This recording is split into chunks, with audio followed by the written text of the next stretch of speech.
وصحبه أجمعين. سبحانك لا علم لنا إلا ما علمتنا إنك أنت العليم الحكيم. رب اشرح لي صدري ويسر لي أمري واحلل عقدة من لساني يفقه قولي. أما بعد. Tuan Imam, ahli yang kuasa, tuan-tuan muslimin, muslimat yang dirahmati oleh Allah Subhanahu Wa Taala. Pertamanya kita panjatkan kesyukuran kita kepada Allah Subhanahu Wa Taala kerana dengan limpah rahmatnya Allah Subhanahu Wa Taala beri kita sama-sama peluang berada di dalam majlis ilmu kita pada malam ni. Moga-moga kehadiran kita akan termasuk di dalam timbangan amal soleh kita nanti. Amin ya rabbal alamin. Baik, malam ni tuan-tuan, kita masuk dalam hadis yang ke-39 dan insya-Allah hadis yang ke-40 supaya kita dapat selesaikan bahagian pertama daripada kitab kita Haruman Rohani. Kitab kita ni sebenarnya dia adalah gabungan pada 3 kitab. 40 hadis berkaitan dengan ilmu, 40 hadis penawar jiwa, dan 40 hadis yang ketiga digabungkan dalam satu kitab. Jadi malam ni kita masuk hadis yang ke-39 berkaitan dengan kelebihan ilmu. Kata pengarang rahimahullah ta'ala, mengajar itu sedekah yang paling baik. Ana Abi Hurairah radhiyallahu anhu anna an-nabiy sallallahu alaihi wasallam qala afdalus sadaqati an yata'allama al-mar'u al-muslimu ilman thumma yu'allimuhu akhahu al-muslim. Daripada Abu Hurairah radhiyallahu anhu katanya, sabda Nabi sallallahu alaihi wasallam, sebaik-baik sedekah itu iaitu seseorang muslim itu belajar akan sesuatu, kemudian dia ajarkannya suatu ilmu, kemudian dia ajarkannya kepada saudaranya yang muslim. Baik, Nabi SAW menyebut sedekah yang paling afdal sekali adalah kita belajar ilmu, kita ajak ilmu tu pada orang. Ilmu ni tuan-tuan, pastilah ilmu tu adalah berkaitan dengan ilmu agama. Tetapi tidak dinafikan juga kalau faedah tu diperolehi dengan ilmu-ilmu yang lain. Kita pandai buat sesuatu, buat komputer ke, buat masakan ke, adalah apa-apa ilmu yang Allah bagi kita dia pandai, maka kita kongsikan benda baik tu kepada masyarakat, kepada orang, supaya dia boleh buat sesuatu. Contoh, kita pandai buat komputer, ada seorang tu juga dia tak apa pandai, kita ajak dia dengan ilmu yang kita ajak dia. Mungkin dia ajak anak-anak murid dia di sekolah, dia pakai ilmu komputer yang kita ajak kat dia, anak-anak murid dia pun jadi seronok. Maka pahala ganjaran kebaikan yang dibuat tu seolah-olah sedekah yang paling afdal. Kita pandai bab-bab masakan ni, jangan loket atau kedekut nak kongsi ilmu. Orang main rumah kita makan bihun sedap, kita masak nasi goreng sedap, dia tanya apa resepi, kita pun ajak dia buat macam ni, buat macam ni, buat macam ni. Dia makan ayam goreng sedap, hamba apa sedap kan, dia pun cerita. Dia balik, apa dia buat? Dia masak dekat suami dia, dia masak ke anak-anak dia. Maka disebabkan makanan yang seronok tu, suami dia pun sayang kat dia, anak-anak pun seronok duduk di rumah, mak jadi pandai masak. Maka pahala ganjaran kebaikan tu macam sebaik-baik sedekah. Tapi segala ilmu yang kita ajak ke orang, dia tak samalah dengan ilmu agama. Ilmu agama nilai dia lebih besar. Kerana Nabi SAW menyebut khairukum man ta'allama al-Qur'ana wa 'allamahu. Sebaik-baik di kalangan hampa adalah orang yang belajar Al-Quran dan dia ajak Quran tu pada orang. Yang ni tak boleh challenge lah. Yang ni nombor 1 lah.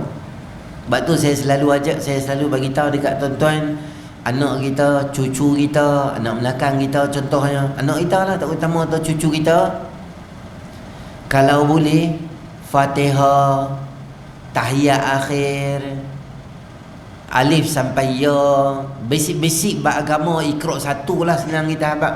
Qiraati satu, Iqra' satu ni kita jangan biar ustaz, ustazah atau orang lain yang ajak.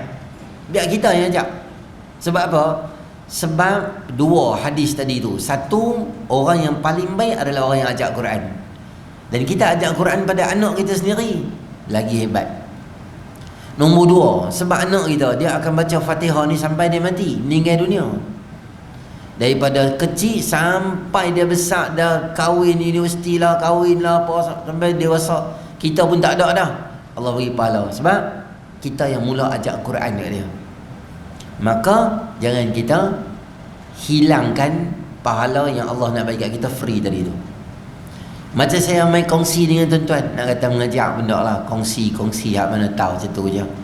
Kalau saya ni tuan-tuan kata, ustaz, katalah saya ambil duit bagi kat tuan-tuan semua, kalau forum ramai ada ribuan orang, semua orang kena bagi duit, mungkin saya tak mampu.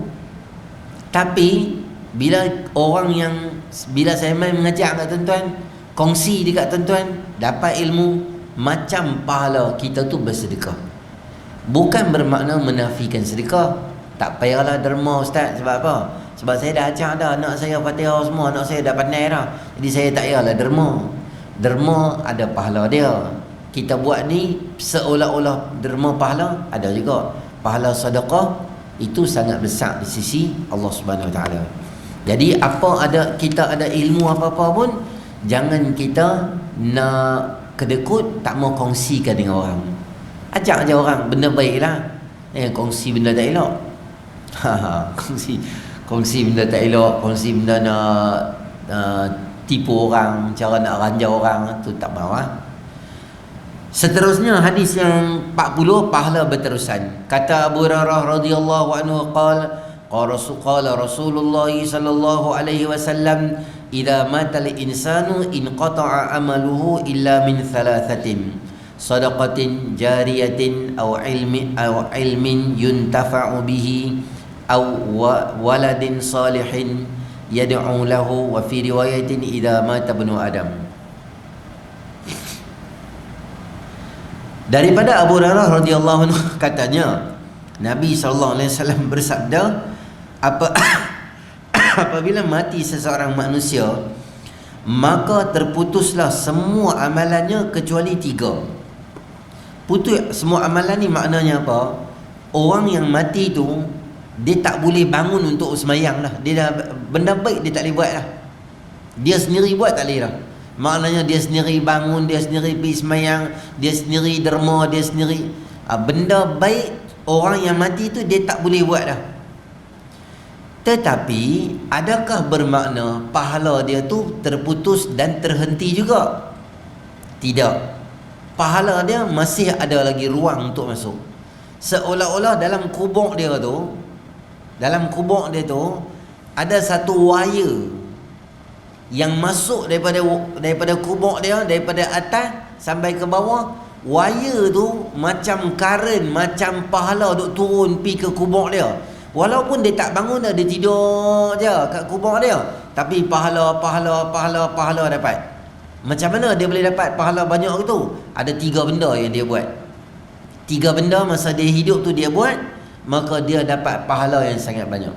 Yang pertama kata Nabi SAW, sadaqatin jariyatin. Sadaqatin jariyatin makna dia apa? Pahala yang berjalan, pahala yang bergerak. Pahala tu dia tak putui, dia jalan. Pahala dengan bersedekah ni terutama adalah benda-benda yang kekal. Masjid, pondok, tafiz, bangunan, apa-apa benda yang kita buat yang benda tu dalam bersifat kekal, maka Allah akan alirkan pahala yang berterusan pada orang tu. Antaranya apa dia? Sayyidina Abu Bakar As-Siddiq radhiyallahu anhu. Tuan-tuan, pahala dia, kira kita habaq buku catatan amalan dia tu sampai hari ni tak tutup. Maknanya apa? Pahala duk masuk. Awak banyaknya pahala dia dapat. Tuan-tuan tahu tak apa kerja yang dia telah buat? Ketika Nabi SAW sampai dekat Madinah, maka tanah di Madinah tu, yang tempat Nabi SAW nak buat masjid tu, asal dia milik dua orang yatim. Namanya adalah Sahal dan Suhail. Mereka ni anak yatim, maknanya budak lagi lah. Maka Nabi SAW tanya, masjid ni, bukan masjid, tanah ni pemilik dia siapa? Mereka kata pemilik dia adalah dua orang budak, anak yatim, namanya Sahal dan Suhail. Maka Nabi SAW tanya, siapa yang jaga mereka ni? Macam ambil berat berkaitan mereka ni semua siapa? Maka seorang sahabat, masa tu tak sahabat lagi lah, nama dia Sayyidina As'ad bin Zurarah radhiyallahu anhu. Dia kata, wahai Rasulullah SAW, Nabi baru sampai Madinah. Sayyidina Mus'ab bin Umair dah cerita kat orang Madinah pasal Nabi, orang dah seronok dah. Mereka kata, apalah Nabi duk cakap bab-bab duit semua ni, ambil je tanah ni, saya izinkan, ambil je.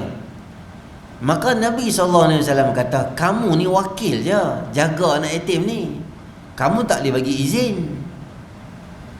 Yang boleh bagi izin pemilik dia. Jadi kamu ni tolong jaga duit mereka, bantu mereka. Kamu bukanlah orang yang memiliki dua orang anak yatim ni. Maka Nabi SAW nak beli apa? Beli tanah tu lah. Beli maknanya ganti tanah apa, ambil tempat lain, tanah ini bagi, sebab kawasan ni nak buat masjid. Berapa Nabi SAW beli?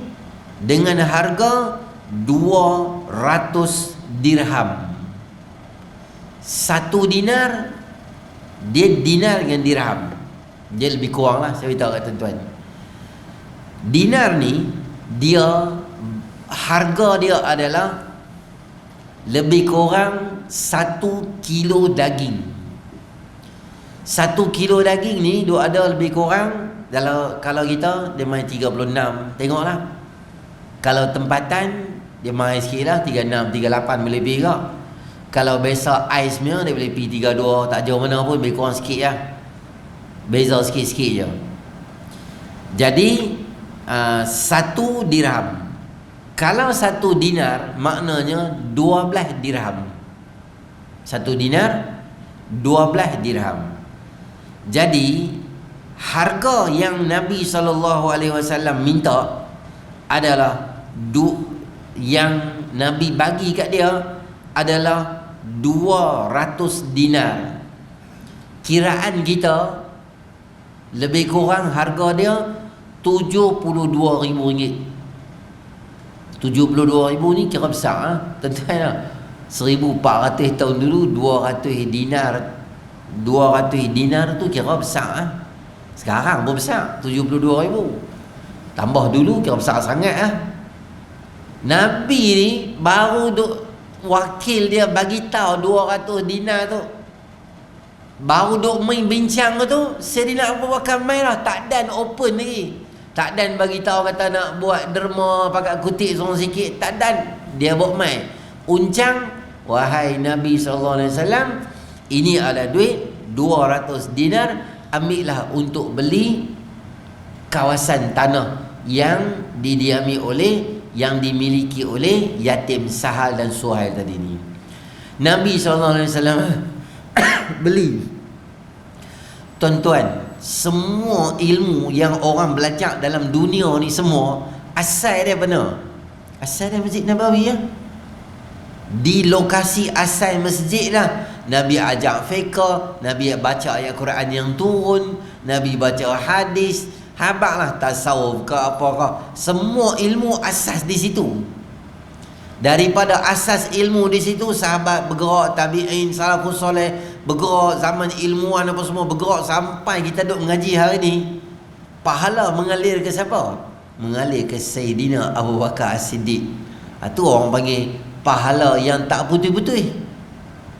Jadi kita ni kalau boleh biarlah ada satu benda yang baik yang kita buat tu. Cari ya, mana-mana lokasi yang kita boleh buat, kita buat.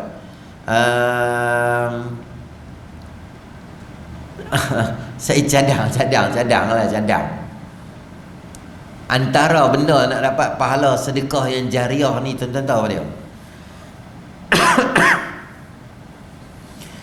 Tuan-tuan pergi dekat masjid ada dah biasanya ni penapis ayak ni. Bukanlah saya wakil kuku ke apa, kowe ke, bukan. Tak kira lah penapis ayak jenama apa pun tak apalah. Tapi jenis ayak ni, jadi tak kira lah budak tahfiz ke tuan-tuan bagi, atau tadika mana-mana. Tadika kita dulu sekolah-sekolah kita dulu, tadika kat mana? Kami tadika Kemas dulu Ustaz. Tadika bila? Saya lama Ustaz, 40 tahun dulu lah. Hampir balik tadika. Tadika ada lagi ada? Pergi kat cikgu dia tahu. Saya dulu sekolah kat sini. Sekarang ni saya taklah kaya sangat, bukanlah kata kaya gila-gila. Adalah rezeki sikit. Boleh saya nak bagi satu water cooler kat sini. Nanti budak-budak ni dia kuat dah. Dia bermain budak-budak biasa lari sini lari sana, sakit dahaga. Mak mereka bagilah bekai tak dan masuk dalam kelas mereka perapat semua dah. Tambah kawan jenis pau pula. Dia bawa pun tak banyak. Dah kawan dah harga member. Dia tak minta lah, dia pakai ambil langkah aku tu ayak tu. Jadi ayak dia nak apa?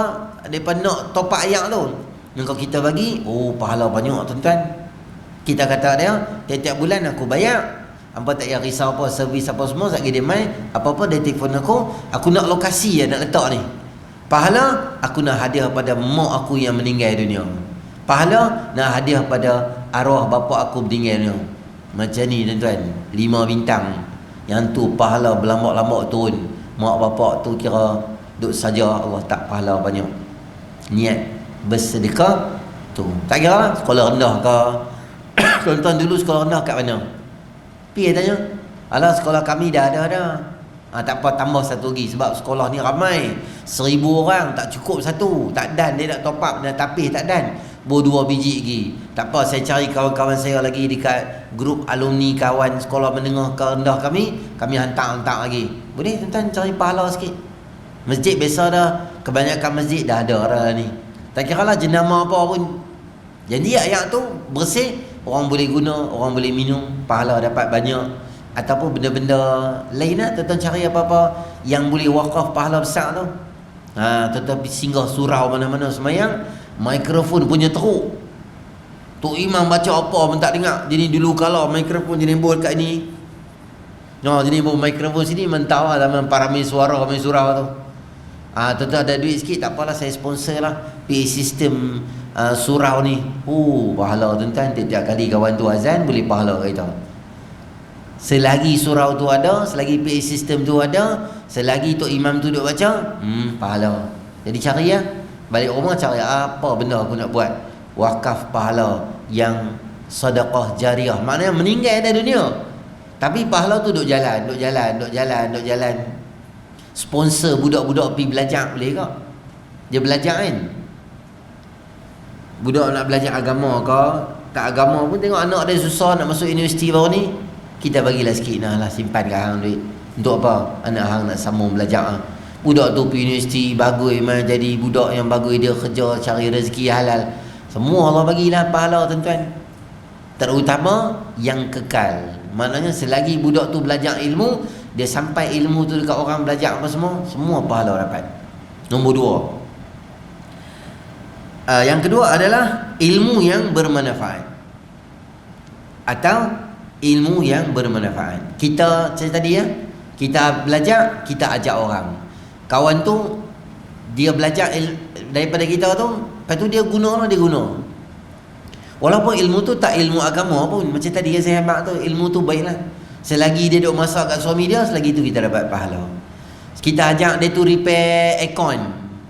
Dia pandai repair aircon. Kita pensyarah dekat college vocational. Kita ajak student kita macam mana repair aircon, maka dengan ilmu yang kita buat, dia gunalah. Repair aircon masjid, bagi selesa orang sembahyang Jumaat, aircon pejabat, orang nak mesyuarat jadi selesa, jadi tak menyusahkan orang. Wih, pahala dapat tuan-tuan. Kita pensyarah, kita meninggal dah, tapi Allah bagi pahala kita.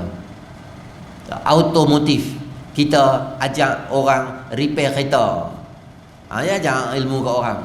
Tapi student kita tu, dia lah buka bisnes ke, dia pun buat macam merana, tukar tiup motor ke apa semua dia boleh buat.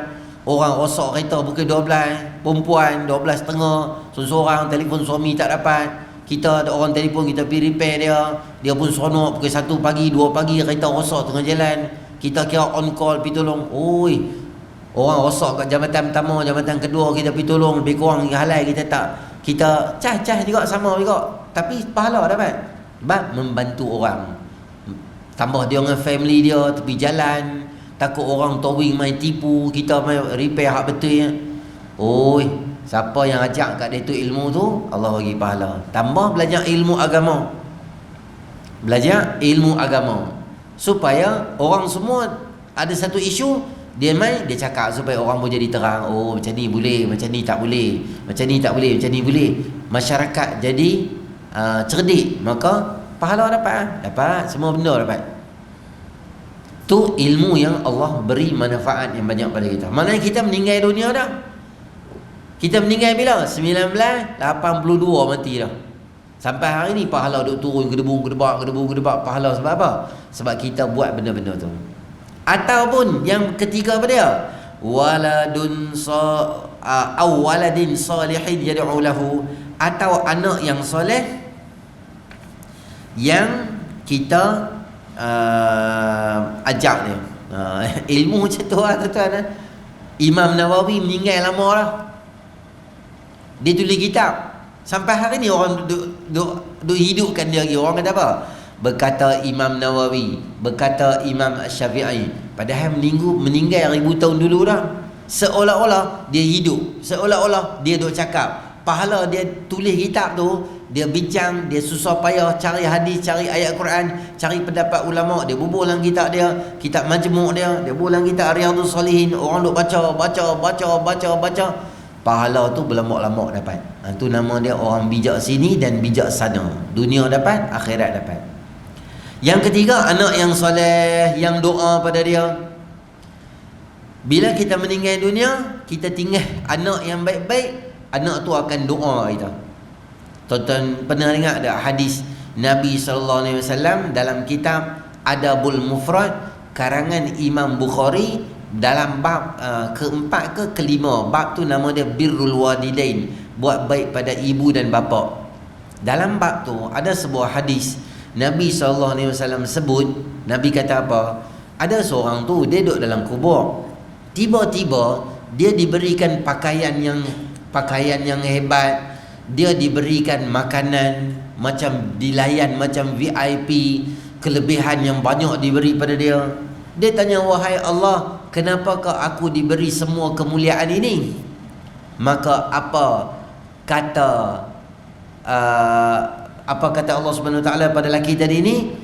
Bistighfari waladika laka, kerana anak kamu yang duduk dekat dunia tu, dia mohon keampunan untuk kamu. Kalau tuan-tuan boleh ingat bahasa Arab, hafal hak saya habaq. Allahumma ghfir li ummi, ya Allah ampunilah mak aku. Allahumma ghfir li ummi, atau Allahumma ghfir li abi, ya Allah ampunilah dosa father aku. Allahumma ghfir li ummi, ya Allah ampunilah dosa mother aku. Boleh doa. Tak ingat bahasa Arab ustaz? Tak apa, bahasa Melayu ya. Ya Allah ampunilah dosa mak aku. Cakap je macam tu. Mak kita dalam kubur yang dah meninggal, Allah beri kemuliaan pada dia. Tapi yang ni tuan-tuan, siapa akan buat? Orang yang main kuliah, orang yang semayang. Paling tak ada orang semayang. Kerana orang semayang, Assalamualaikum warahmatullahi wabarakatuh, Assalamualaikum warahmatullahi wabarakatuh, dia akan tanya Allahumma ghfir li zunubi waliwalidayya warhamhuma kama rabbayani saghira. Kalau dia sembahyang seorang, sembahyang jemaah, tok imam doa mak bapak, dia amin, mak dia dapat Tapi kalau anak kita tak sembahyang, berat susah, dia nak doa macam mana? Dia tak ingat mak dia, bapak dia semua. Dia tak ingat mak bapak dia. Dia pun tak tahu nak pergi kubur nak baca apa, dia pun tak tahu. Duduk di kubur gitu. Tu kalau pi ya. Dalam pi pun tak tahu baca apa, duduk gitu saja kemas-kemas.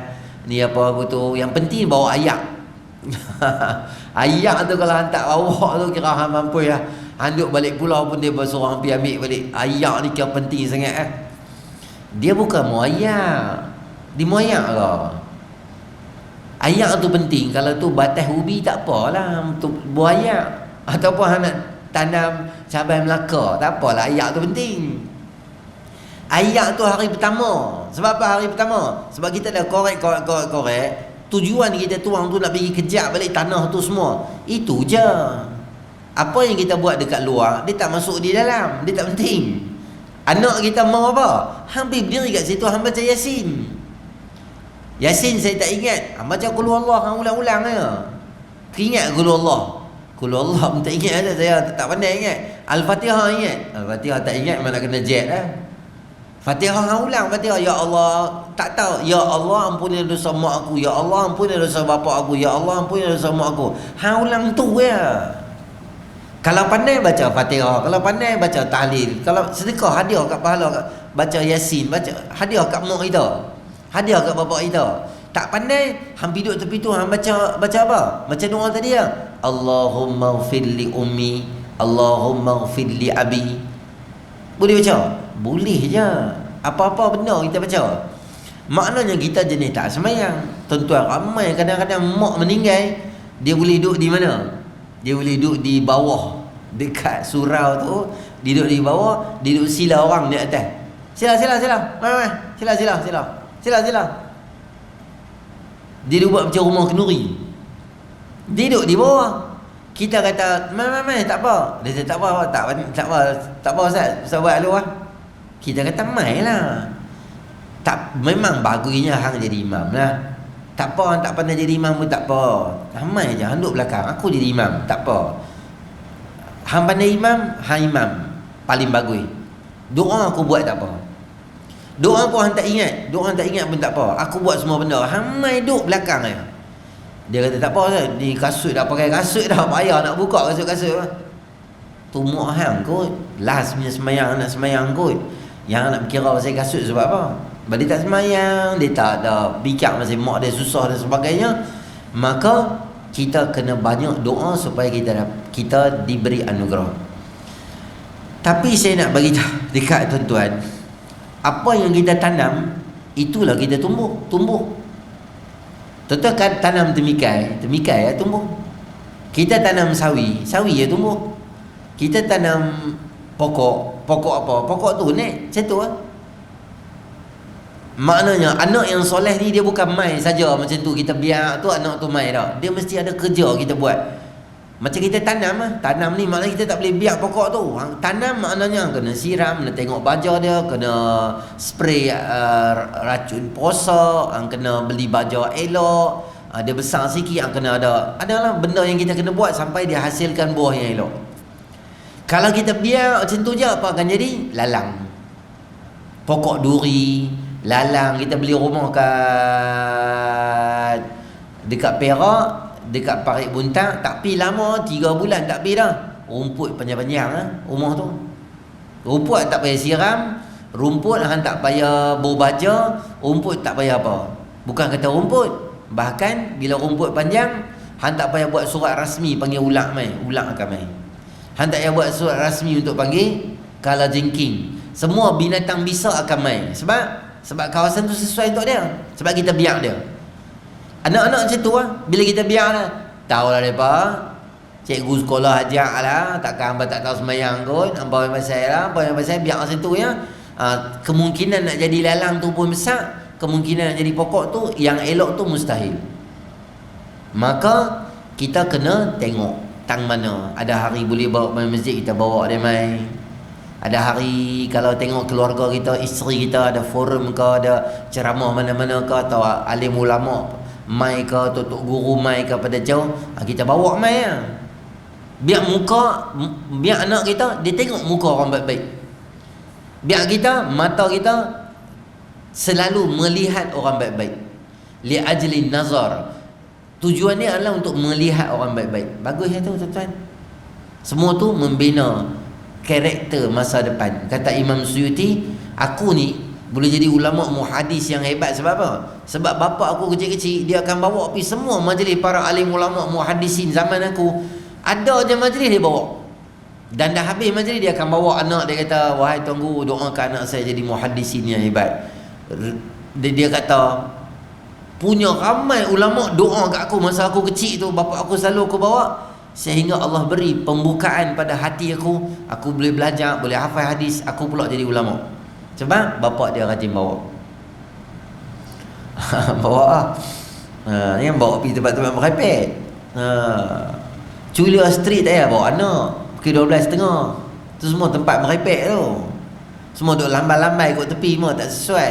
Hang lalu tak apa, saja jangan berhenti pergi makan di kedai-kedai kat situ semua. Pagi tak apa lah, malam-malam tu suasana tak apa cantik ke tu. Ujung dekat Line Clear tu kan ada roundabout tu kan, hotel baru buat tu, dekat situ. Situ ada duduk. Saya pernah jumpa satu budak duduk situ dengan mak dia 12.30 malam. Dia duduk dengan mak dia dengan bapa dia saja lepak situ. Bapa dia saja tak lepak. Saya pun duk fikir lepak 12.30 betul-betul kat Line Clear kat belakang tu, nak corner tu daripada sini Masjid Penggali, sini mai Julia Street, corner sana tu kan yang ada line kereta api kat bawah bekas. Saya rasa macam tak bersesuai duk tahun ni ke 12.30. Esok hari sekolah. Taklah tak sekolah pun tak sesuai kat situ. Melainkan duduk tempat tu memang peranginan. Contoh macam kapal sing ke belakang tu kan ada lah angin. Logik lah duduk tengok kapal ke, tengok orang main bunga api. Ada benda duduk tengah-tengah tu nak buat apa? Tak ada faedah duduk situ. Saja lepak tu. Kita bawa tempat baik-baik lah. Paling tak ada kita target dalam keluarga kita ada satu orang yang alim dalam bab agama ni.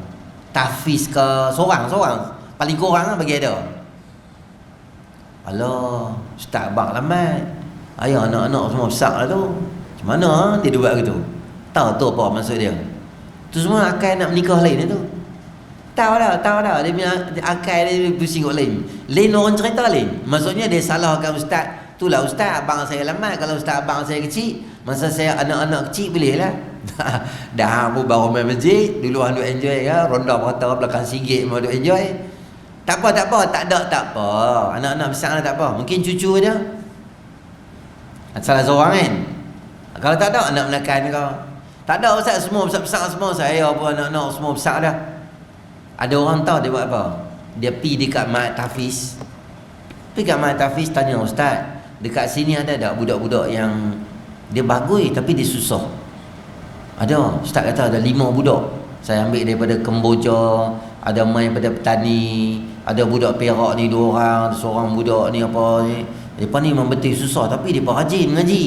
Bapa meninggal kecil, tengok mak dia main hantar pun, saya pun kadang-kadang tak paksalah bapa mak dia minta duit, tengok mak dia pun macam kewangan tu nampak macam tak apa nak kukuh.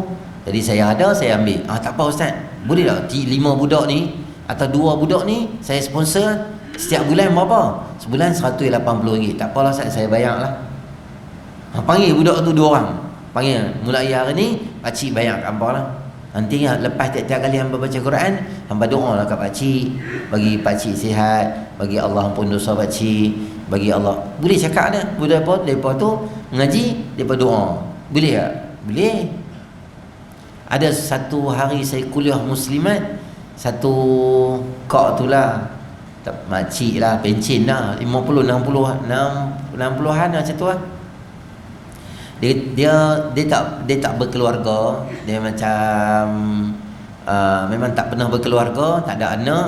Tapi ustaz, saya kata walaupun saya tak pernah berkeluarga, tapi saya ada banyak anak-anak. Dia kata, saya tanya macam mana? Dia pergi Mat Tafiz, dia pergi ambil Tafiz ni 2 orang, 7 orang, sini 10 orang, sini 13 orang, sini dia ni orang. dia pencen kerajaan, adalah duit kat dia sikit, dia pun mungkin ada jawatan lah kot dalam, mungkin masa kerja tu ada pengarah ke, timbalan pengarah ke, gaji dia pun okey, ada sponsor, tak apalah, dia mampu banyak tu sebab dia ada duit teratur. Kita cara-cara kita lah seorang, tak, kalau ada anak bagus, tak ada kita support dan sponsor budak-budak susah, tapi budak baik-baik lah, budak mengaji, budak bagus, doa kat dia. Dulu tuan-tuan ingat tak ada seorang kosmetik, apa nama dia tak ingat lah, dia meninggal apa kan, jadi di Thailand dia bunuh dia apa kan tak tahu lah cerita, tapi accident dia accident, tapi bagi bantuan dekat Tafiz kat petani tu. Tapi hebatnya dia, lepas dia meninggal tu, dia ada sponsor banyak mak Tafiz, dia kaya kan. Budak-budak tu semua pakai doa kat dia, baca 30 juzuk, doa kat dia, berapa hari dia buat, sebab apa? Sebab dia ada sponsor tu. Dan kita tak ada anak, atau kita anak besar-besar dah, anak tak memilih bidang agama, tak apa lah.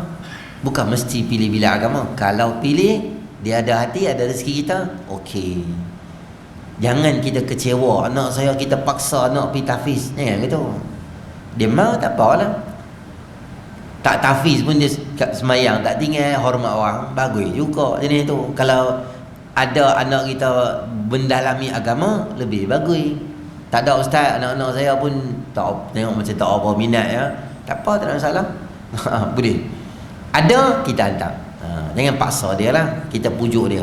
Tapi yang penting kita kena banyak doa lah, bagi Allah lembutkan hati dia, bagi sonok. Jadi anak-anak ni walaupun kita dah meninggal, anak tu akan tetap doa. Kata ulama, walaupun anak angkat, bukan anak kita, anak angkat. Hasil kita tak ada anak, kita pergi Jabatan Kebajikan Masyarakat, daftar. Mereka pun telefon, kata ada baby, kita pergi ambil. Siap pada kecil kita bela dia susu badan, maka dia dengan kita tak ada aurat dah, jadi cemak biasa, kita ibu susuan dia, kita bela dia, bukan anak kita, kita bela dia.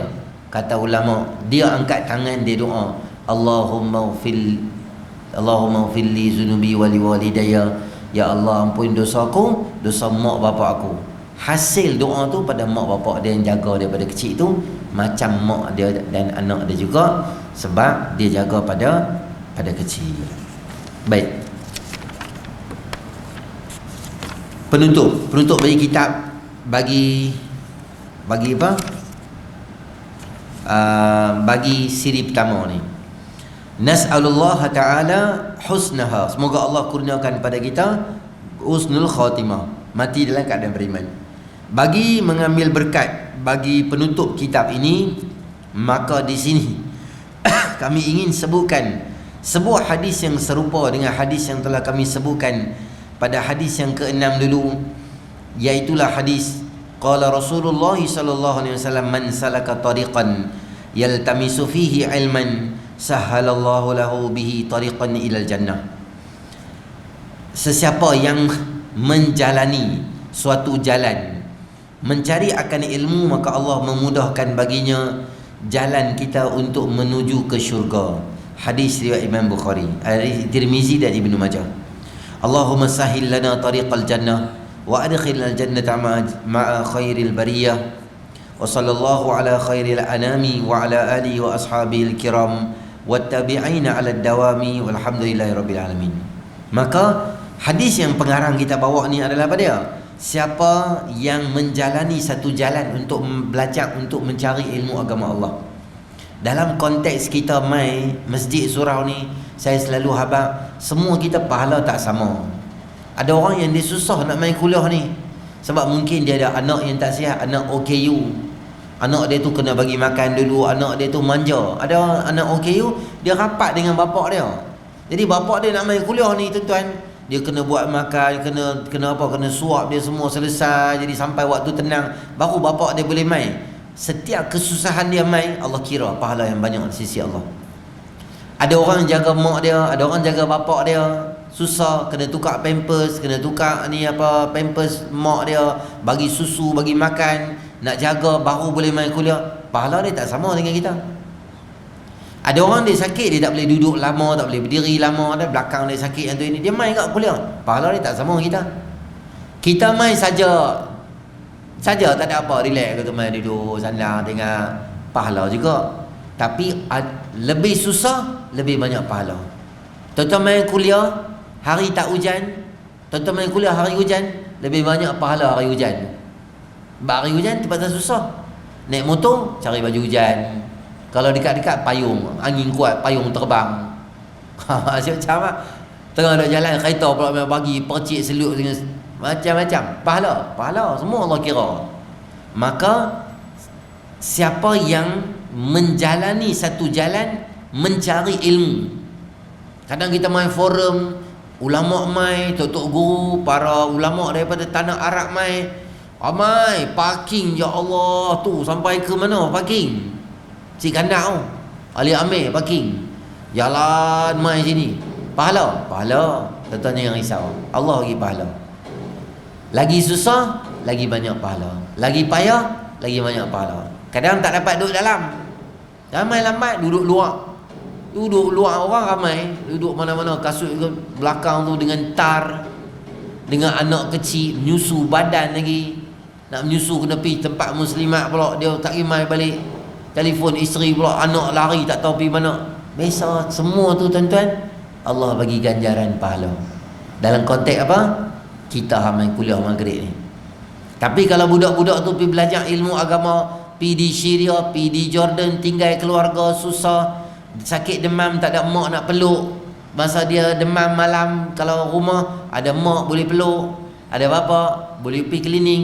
Duduk luar negara semua kawan-kawan, hang bawa pergi klinik Pak Arab, tuan-tuan tahu lah. Saya duduk di Mesir sakit gigi. Sakit gigi 9 tahun 2002. Saya duk ingat tahan lah, tak tahan. Malam tu saya pergi klinik tu pula, dia punya teknologi. Azan dulu boleh? Azan. Saya kita sambung cerita doktor gigi Pak Arab. Sampai hari ni saya ingat muka dia lagi. Macam nak tercabut gusi saya.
القائمات محمدا الوسيلة وأسمى مقام محمودا إنك لا تخلف اللهم صل على سيدنا رضيت بالله ربا بالإسلام وبمحمد نبيا ورسولا بالإسلام. Baik, sakit sangat gigi malam tu pergi kat dia. Dia punya teknologi zaman 2001 tu, kita ni dah ada simen siap dah. Dia punya simen tu dia kena blender tu. Simen dia tu jenis pejai ke tu, macam ice cube, macam gula ketui tu. Dia kena blender tu sampai hancur, baru dia jadi macam boleh bor kat gigi. Dia bor lah, benda tu gerbuk-gerbuk macam washing machine yang kita bor macam Toto kan. Jadi berat sebelah tu gerbuk. Saya kata mampus lah dia ni buat apa ni. Dia blender benda tu bawa keluar. Dia kata kau akan bobor kat hang. Dia bor. Dia tekan lah. Dia punya tekan tu tuan-tuan, saya rasa mulut aku macam dia kena stroke macam tu. Aku tu. Kaki dia tu bor kat tempat kita bor tangan tu. Kita bor tangan sini, kaki dia naik atas. Maksudnya dia tekan tu. Wah, ya. Kalau boleh nak bagi gigi tu masuk tu hilang gusi. Dia punya garang tu. Lepas tu kita kalau biasa kalau pergi klinik kita kalau kat Malaysia ni, dia tahan dengan makan lah. Berapa? Sejam 2 jam dengan makan, bagi dia kering sikit. Lepas tu hang tukar lah ni. Dia kata kat saya tahu, apa ni sehari hanya makan, dia kata. Tu dia. Sehari. Teknologi lambat. Nah, sekarang ni maju lah. Tengok kakak dok pergi tu. Airport pun cantik dah. Bas pun elok dah. Masa zaman saya duduk tu, memang dia jauh daripada kita sangat lah. Dia macam rasa jauh. Sehari tak makan. Mampu macam cek darah klinik kesihatan tu. Sehari tak makan. Dia punya lambat ke tu. Susah lah, maksudnya kita tak senang. Jadi semua susah-susah tu Allah akan balas untuk jalan ke syurga Allah Ta'ala. Kemudian pengarang ada doa kat kita. Saya doa, tuan-tuan angkat tangan lah. Ada 2 doa dia doa kat kita sebelum kita masuk dalam 40 hadis yang lain pula. Satu doa penutup kitab, satu doa tambah ilmu. Jadi saya doa tambah ilmu dulu, kemudian baru saya doa penutup kitab. Kerana penutup kitab tu dia ada macam alhamdulillahirabbil alamin. Okey, kita akan tangan, kita doa.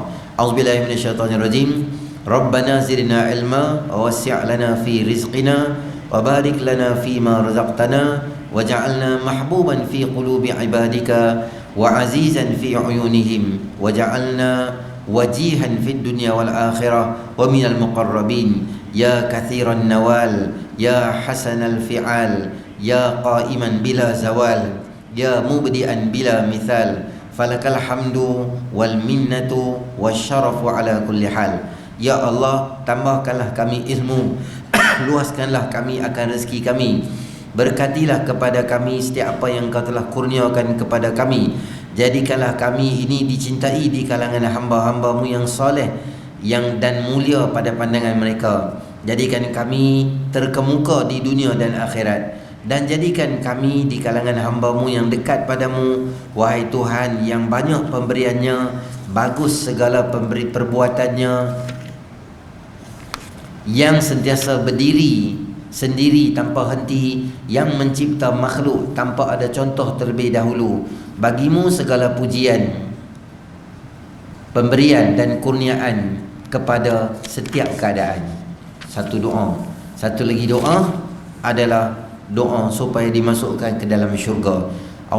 Allahumma sahhil lana tariqal jannah wa adkhilnal jannata ma'a khairil bariyah wa sallallahu ala khairil anami wa ala alihi wa ashabil kiram wattabi'ina ala dawam walhamdulillahi rabbil alamin. Ya Allah, mudahkanlah bagi kami jalan ke syurga dan masukkanlah kami ke dalam syurga bersama dengan sebaik-baik makhluk, dan semoga rahmat Allah sentiasa tercurah ke atas sebaik-baik manusia Muhammad sallallahu alaihi wasallam dan juga keluarga dan sahabatnya dan pengikutnya secara berkekalan.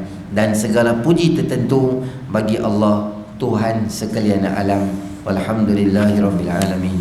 Insya-Allah pada bulan hadapan kita akan masuk dalam satu bahagian yang baru pula, 40 hadis 40 hadis 40 hadis penawar hati. Macam tu nama dia.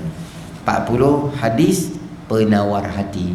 Jadi saya maklum pada tuan-tuan juga, kokotlah tuan-tuan yang nak dapatkan kitab ni, tuan-tuan boleh bagi tahu dekat mamu Tok Siok kita. Mamu akan bagi tahu berapa jumlah saya bawa. Buku ni tuan-tuan nak beli sendiri boleh, beli di kedai boleh. Haruman Rohani boleh cari di kedai. Dia punya buku terbitan Galeri Ilmu.